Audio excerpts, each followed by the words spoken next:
नमस्कार दोस्तों, आप सभी का हमारे YouTube चैनल पर स्वागत है। आज मैं आप लोगों को चतुर बहू और 3 प्रश्न एक कहानी लेकर आई हूँ। तो कहानी इस प्रकार से है। प्राचीन समय की बात है। किसी गांव में एक व्यापारी रहता था। उस व्यापारी का घर गांव की सीमा पर था। परिवार में उसकी पत्नी, उसका बेटा तथा चतुर बहू रहते थे। एक दिन व्यापारी का बेटा तथा ससुर व्यापार के लिए काम से बाहर गए हुए थे। व्यापारी की बहू घर पर कुछ काम कर रही थी कि तभी 3 पथिक वहां पहुंचे तथा आवाज लगाई, बहन बड़ी प्यास लगी है, क्या हमारे लिए पानी की व्यवस्था हो सकती है। व्यापारी की बहू ने सोचा कि मेरे ससुर और पति बाहर गए हैं तथा यह अनजान पथिक हैं, पानी देने के लिए घर से बाहर जाना ठीक ना होगा। मैं इन तीनों से कुछ सवाल पूछती हूँ, तब तक शायद उसके पति व ससुर भी आ जाएंगे। ऐसा सोचकर उसने अजनबी पथिकों से कहा कि आपको मेरे प्रश्नों का उत्तर देना होगा, तभी पानी दे सकती हूँ, अन्यथा नहीं। अब चतुर बहू ने पहले से व्यक्ति से प्रश्न किया कि आप कौन हैं। वह बोला, मैं यात्री हूँ। बहू बोली, यात्री तो संसार में 2 हैं। इस पर वह कोई उत्तर ना दे सका। दूसरे से पूछा कि आप कौन हैं।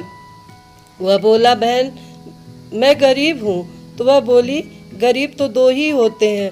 वह भी कोई उत्तर ना दे सका। तीसरे ने कहा, मैं अनपढ़ गंवार हूँ। तब बहू ने कहा, अनपढ़ तो 2 ही होते हैं।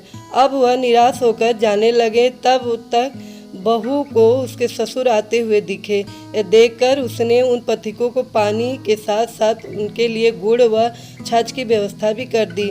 उन पथिकों ने उसे आशीर्वाद दिया और चले गए, किंतु उसके ससुर ने अपने घर से उन पथिकों को जाते देखा तो उसे यह बात अच्छी ना लगी। उसने सोचा कि बहू पता नहीं किन किन अजनबियों को घर पर अपने पति की अनुपस्थिति में बुलाती होगी। ऐसा सोचकर उस राज्य के राजा से उसने अपनी बहू के चरित्र पर संदेह व्यक्त करते हुए शिकायत कर दी। राजा ने अपने 2 सिपाहियों को व्यापारी के घर भेजा।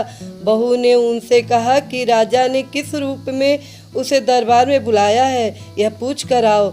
राजा के पास जाकर सिपाहियों ने यह बात बताई तो राजा बोला कि उसे बहू के रूप में यहाँ लाओ। व्यापारी की बहू को पालकी में बिठाकर लाया गया। व्यापारी भी वहीं पर मौजूद था। अब बहू को सारी बात समझ आ चुकी थी। राजा ने पूछा कि तुम अजनबी पुरुषों को अपने घर क्यों बुलाई, जबकि तुम्हारा पति भी घर पर नहीं था। तो उसने कहा कि महाराज, मैंने तो केवल अपने कर्तव्य का पालन किया है। वह पथिक प्यास से व्याकुल थे, किंतु अजनबी होने के नाते मैंने उन्हें पानी ना पिलाकर पति व ससुर की प्रतीक्षा करना ही उचित समझा। इसके लिए मैंने कुछ कठिन प्रश्नों का सहारा लिया था। राजा ने कहा, हम उन प्रश्नों के संबंध में जानना चाहते हैं। इस पर वह बोली कि महाराज, मेरा पहला प्रश्न था कि संसार में यात्री कौन है, जिसका उत्तर है कि इस संसार में केवल 2 ही यात्री हैं, एक सूरज तथा दूसरा चंद्रमा।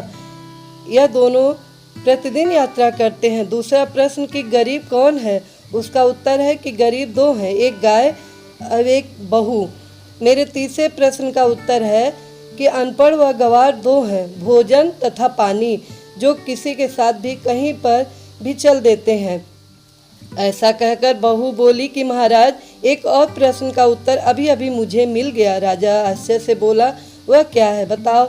बहू बोली कि जान की सलामती हो तो बताऊं। राजा ने अनुमति दी तो बोली, प्रश्न यह है कि संसार में मूर्ख कौन है। राजा ने पूछा, कौन है। बहू ने कहा, महाराज, इस संसार में 2 ही मूर्ख हैं। पहले मेरे ससुर, जिन्होंने पूरी बात की जानकारी किए बिना ही आपसे मेरी शिकायत कर दी और मेरे चरित्र पर बिना सोचे समझे ही उंगली उठा दी। राजा बोला, और दूसरा मूर्ख। उसने कहा, क्षमा करें महाराज, किंतु संसार का दूसरा मूर्ख इस राज्य का राजा है, जिसने मुझे बहू के रूप में तो स्वीकार किया, किंतु बहू की मान मर्यादा का जरा सा भी ख्याल न रखते हुए भरी राजसभा में बुलवा लिया। ऐसा सुनकर राजा को बड़ा क्रोध तो आया, किंतु शांति से सोचने पर उसे वह बात उचित ही प्रतीत हुई। राजा ने उसकी खूब प्रशंसा की तथा उस व्यापारी को बिना सोचे विचारे कोई कदम न उठाने की सलाह दी तथा चतुर और होशियार बहू को ढेर सारा उपहार देकर ससम्मान विदा किया। कहानी का सार यह है कि बिना विचारे किसी पर दोषारोपण नहीं करना चाहिए। मित्रों, कहानी अगर पसंद आई हो तो हमारे चैनल को सब्सक्राइब कीजिएगा, साथ में बेल आइकन बटन को प्रेस कीजिएगा। धन्यवाद।